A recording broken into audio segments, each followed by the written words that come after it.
Hello and welcome back to the Ideal Nutrition podcast.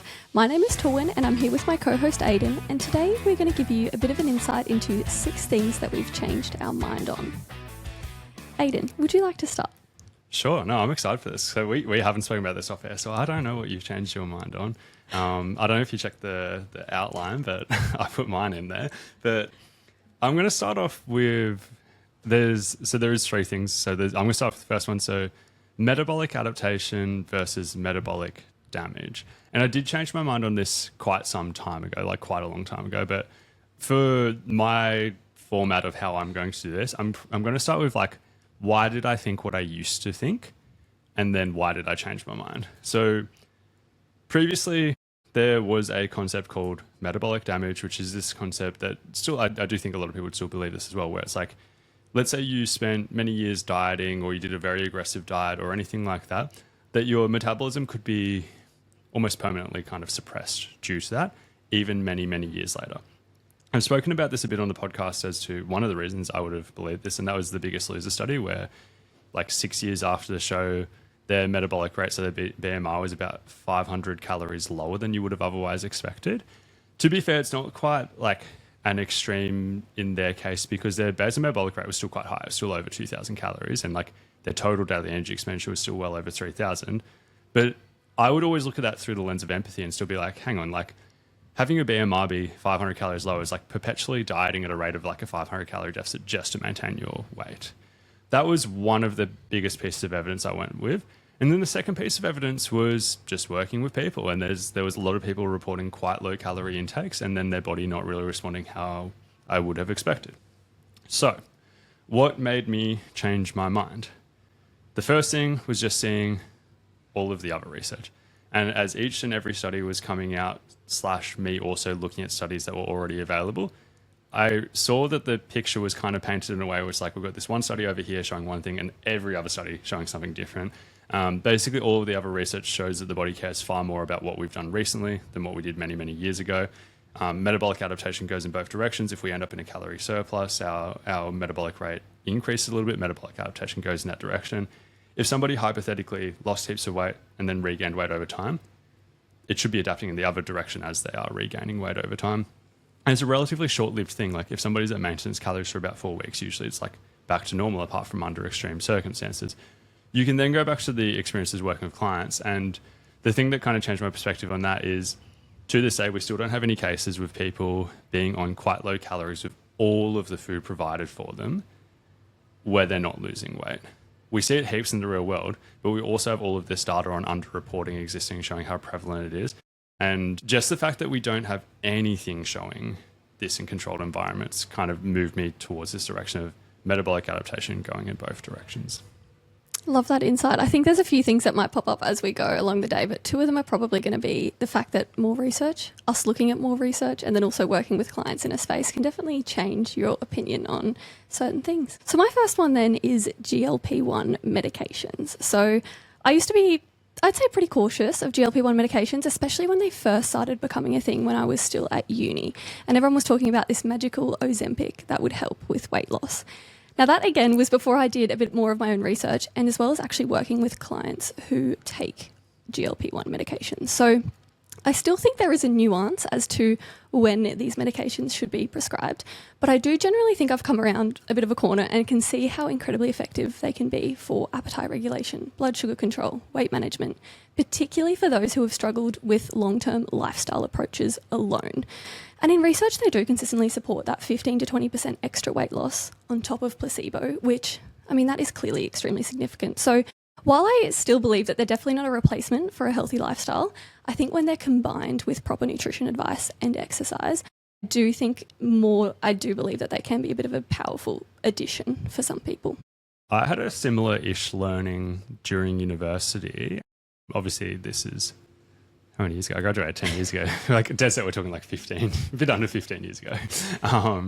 I remember just sitting in a lecture and they brought up bariatric surgery, and I think at that time in my life, I expected them to talk about it negatively and just be like, we should just like focus on nutrition and exercise. And they talked about it in a neutral lens and just through the lens of like how we could help somebody who had undergone bariatric surgery. I remember being very, very surprised by that. And then like when I went out to being in practice and working with people who'd undergone bariatric surgery, it suddenly became a real interest area of mine. There's many, many reasons why that is the case, but I then view GLP-1s as like a scaled back version of that with like less downside, like, and less permanency of it as well. So interesting though. Yeah. The next one, I have shifted my mind on, and I will say I've changed my mind a little bit in terms of my public message, but like behind the scenes, like I'm gonna use the phrase shifted my mind a little bit, and that is on total protein needs for optimizing muscle growth. So I'll say why I believed what I believed, and then why things changed. So the range I used to typically recommend to people was 1.6 to 2.2 grams per kilogram of body weight protein per day.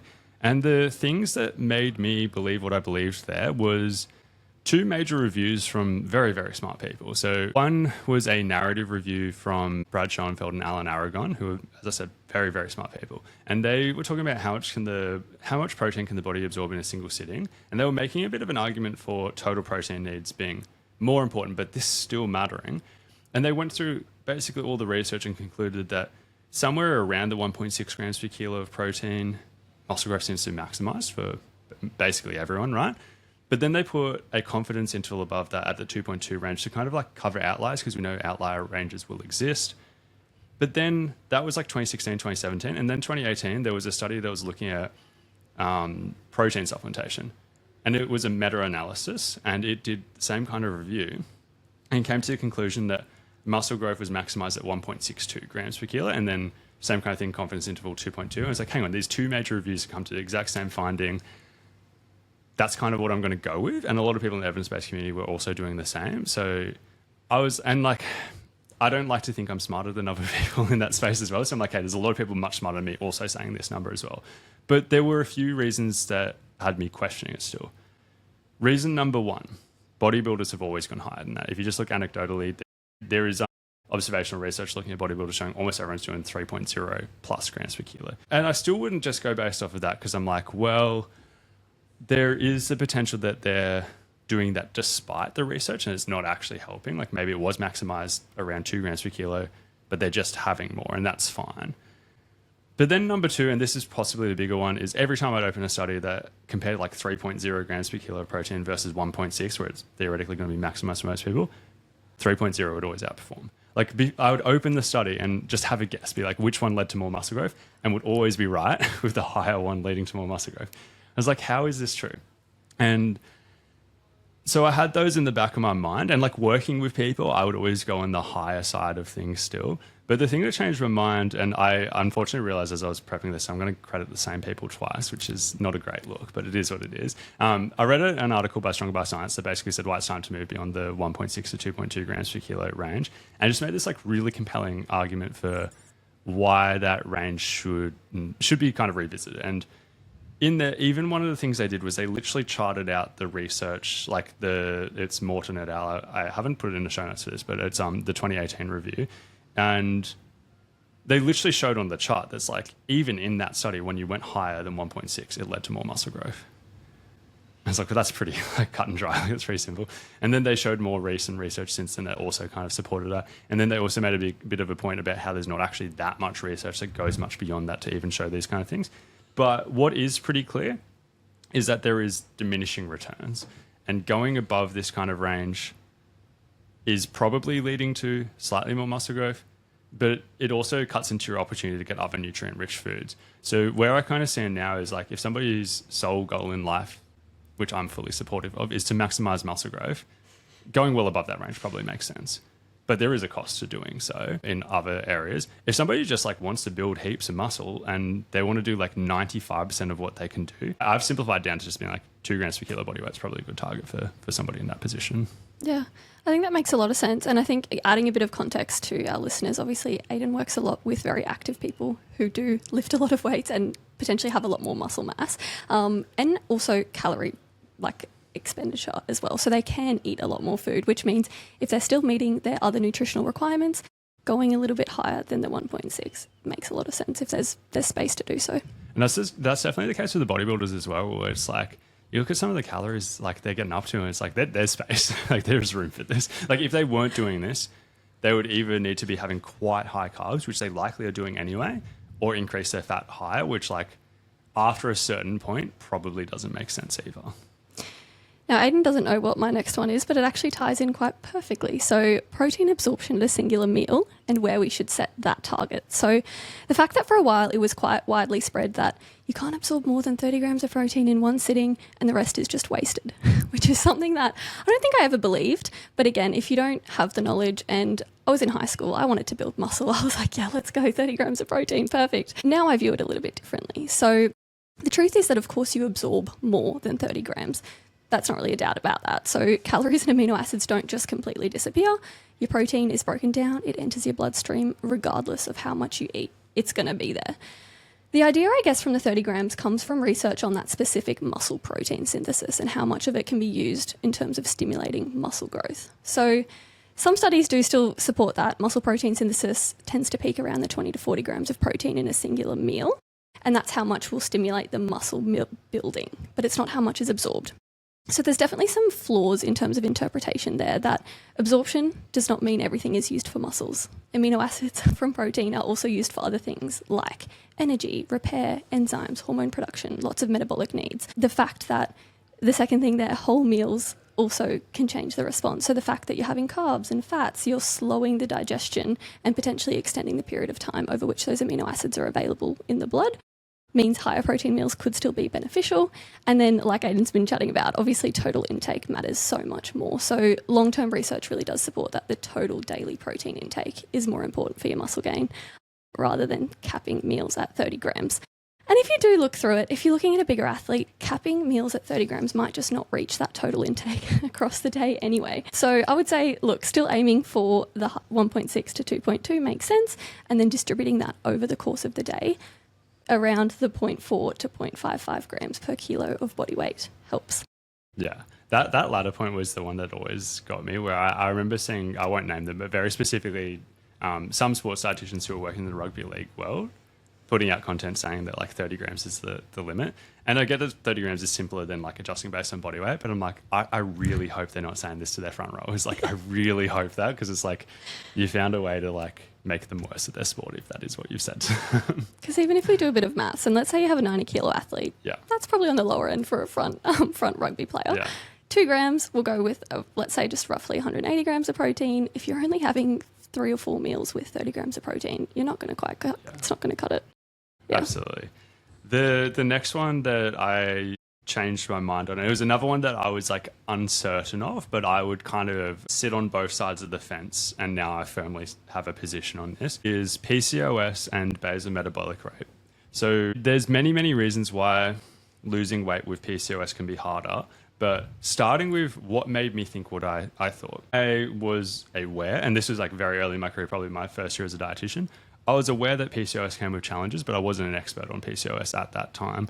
Fun fact / little flex, at one stage, if you Googled PCOS nutrition, quite a few years after this, a blog post by me came up. So like, I spent a bit of time learning, but like in my first year, I didn't really know that much about it, right? And I was watching a TED talk on somebody talking about nutrition and PCOS, and they talked about a study that had found that if people with PCOS, when you measure their basal metabolic rate, it was somewhere between like 17 and 40% lower. And it also scaled based on insulin resistance. So the people who were the most insulin resistant were the ones who had the lowest BMR, and the people who were less insulin resistant had slightly higher BMRs. And it was almost like building a bit of a case for, we've just got to address the insulin resistance to then solve that, and then it'll make weight loss easier. And that's interesting. I had a bunch of questions on it in my mind for quite a few years. The first question in my mind is that, well, we don't see that in any other area. Like, we don't see in diabetes, you just solve the insulin resistance and people just like drop weight. Like, metformin is a great example of this. Like, when people go on metformin for 12 weeks, like you might see like 1 or 2 kilos of weight loss as an average, but it's not like we just like do something that helps address insulin resistance. And like, if you wanted to debate the metformin medication usage there, like pick other medications that address insulin resistance, but like we don't really see just addressing insulin resistance leading to significant weight loss over time. So I was like, why would PCOS be different? I even actually came across another person in the nutrition space who actually made a big argument about why PCOS is different. They talked about like intrinsic insulin resistance versus extrinsic. Won't go too deep into that. But that's one of the first things I was questioning. The second thing that put me on the fence to a degree was that looking at research myself, at that time I found 4 studies that looked at BMR, and 3 of them showed that people with PCOS had similar BMRs to those without PCOS, assuming all other variables were equal, and then that one found a big difference. So then going to working with people, obviously I was coming across a lot of people where we would be having this conversation about weight loss being more difficult with PCOS. And I would kind of talk about this as a bit of a factor, but I was like, I don't really know where I stand. But like, even so, it doesn't really change what we do. We still need to find out where the sweet spot is to create a calorie deficit. So it's like, it's information, but like, it could just be a challenge that we choose to overcome if relevant.